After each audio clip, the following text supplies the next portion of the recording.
चला निसर्गाच्या सानिध्यात. कसलं जबरदस्त झालं यार.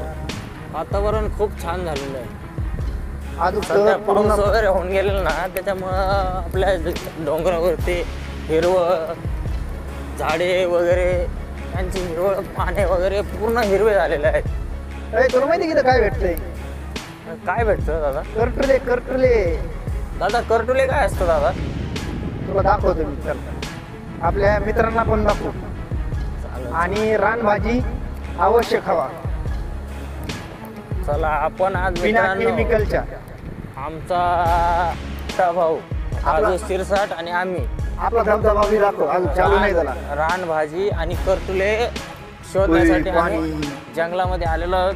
हे बघा वातावरण बघा कसं आहे मित्रांनो. हे बघा हे पाणी आपला धबधबा आताशी चालू झालाय बघ. धबधबा आमचा धबधबा आहे.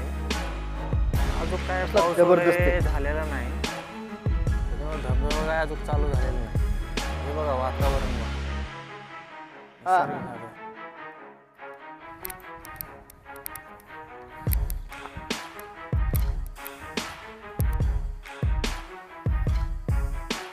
इथं नाहीये.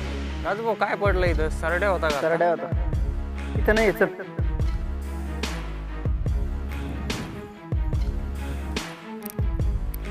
इकडे या. दाखव. आत्ताशी यायला लागली.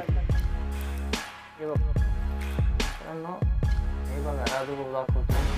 याला करटुला बोलतात. बिना केमिकलचे. निसर्गाच्या वातावरणात पाऊस पडल्याच्या नंतर आपल्याला पालेभाज्या भेटतात. त्याच्यातला हा प्रकार करटुले. आवश्यक खायला पाहिजे. हे बघा आमचा राजू भाऊ करटुले तोडतोय सध्या. राजू भाऊ पूर्ण करटुल्याचा एरिया येतो तू. कोकणचा मावा आहे.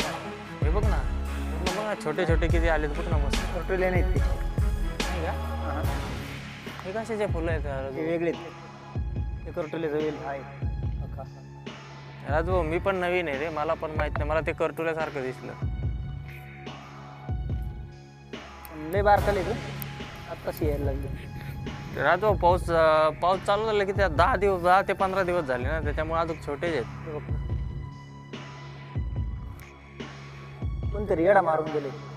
माझ्या अंदाजाने हे वेल आपले ज्ञानदेव माऊली खेडकर साहेब इंस्टावरचे रहिवासी यांनी 100% पहिली चक्कर मारलेली आहे. करटुले घेऊन गेलेले आहेत.